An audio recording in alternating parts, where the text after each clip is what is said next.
नमस्कार विद्यार्थी मित्र। आज हम कक्षा 8 विषय हिंदी इकाई 1 तेरी है जमी प्रार्थना गीत को समझेंगे। इस प्रार्थना गीत का राग हमने आगे की वीडियो में सीखा है।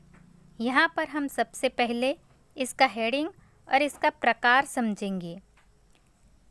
हेडिंग है तेरी है जमी और इसका प्रकार प्रार्थना गीत, यानी कि यहाँ पर भक्त भगवान से प्रार्थना करता है। जब हम संकट में फंस जाते हैं और उससे छूटने का कोई उपाय नहीं सूझता, तब हमें ईश्वर की याद आती है। वह सर्वशक्तिमान और दयालु है। वह हमें मुसीबत से अवश्य छुटकारा दिला सकता है। तेरी है जमी इस प्रार्थना में ईश्वर के प्रति ऐसा ही विश्वास प्रकट हुआ है। बच्चों, आज हमारी धरती भी संकट में पड़ी है। आज ये कोरोना वायरस पूरे विश्व में फैल गया है।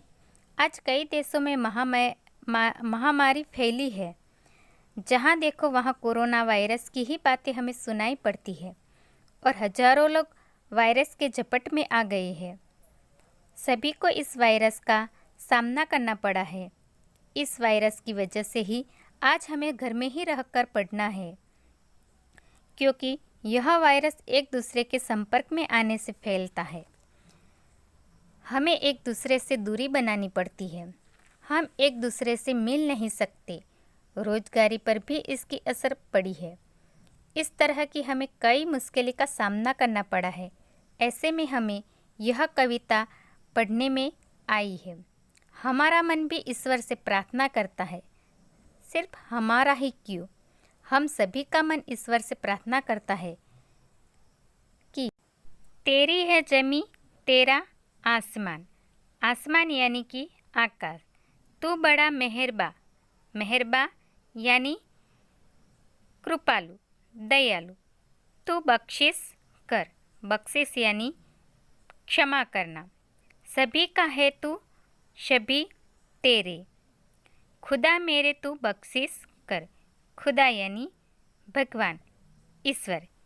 इस पंक्ति का भावार्थ है, हे ईश्वर, यह सारी धरती तुम्हारी है और यह आकाश भी तुम्हारा है। तुम बड़े दयालु हो। हमारे अपराधों के लिए तुम हमें क्षमा करना। तुम सबके हो और सब तुम्हारे है। हे ईश्वर, तुम हमें क्षमा करना। दूसरी पंक्ति, तेरी मर्जी से ए मालिक। मर्जी यानी इच्छा, मालिक यानी ईश्वर। हम इस दुनिया में आए हैं। तेरी रहमत से हम सबने, रहमत यानी कृपा, ये जिस्म और जा पाए हैं। जिस्म यानी शरीर, जा यानी जान, प्राण। तो अपनी नज़र हम पर रखना। नज़र यानी कृपा, दृष्टि। किस हाल में है ये खबर रखना। हाल यानी दशा, स्थिति। इसका भावार्थ है, हे दुनिया के मालिक, तुम्हारी इच्छा से ही इस दुनिया में हमारा जन्म हुआ है।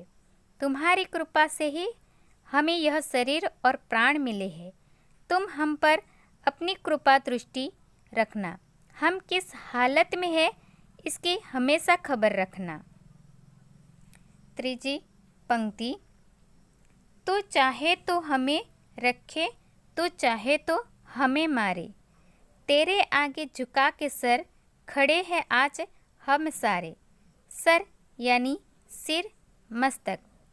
ओ सबसे बड़ी ताकत वाले, तू चाहे तो हर आफत टाले।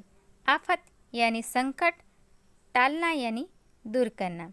इसका भावार्थ है, हे ईश्वर, तुम चाहो तो हमें जीवित रखो, तुम चाहो तो हमें मार डालो। आज हम सब तुम्हारे आगे सिर झुकाकर खड़े हैं। हम तुम्हारी शरण में हैं। हे सर्वशक्तिमान, तुम चाहो तो हम पर आई हर आफत दूर हो सकती है, क्योंकि तेरी है जमी, तेरा है आकाश। ये ज़मीन भी तुम्हारी है और ये आसमान भी तुम्हारा है। होमवर्कના પ્રશ્નો જોઈશું। कवि ईश्वर से क्या क्या बख्शने के लिए कहते हैं।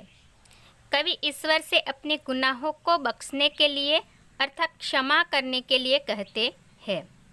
बीजो प्रश्न, हम दुनिया में किसकी इच्छा से आए हैं? हम दुनिया में ईश्वर की इच्छा से आए हैं। तीजो प्रश्न, ईश्वर से हमें क्या क्या मिला है? ईश्वर से हमें यह शरीर और ये प्राण मिले हैं।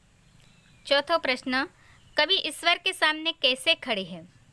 कवि ईश्वर के सामने अपना सिर झुकाकर खड़े हैं। पांचवा प्रश्न, ईश्वर हर आफत को क्यों टाल सकता है? ईश्वर हर आफत को टाल सकता है क्योंकि वह सबसे बड़ी ताकत वाला सर्वशक्तिमान है। धन्यवाद।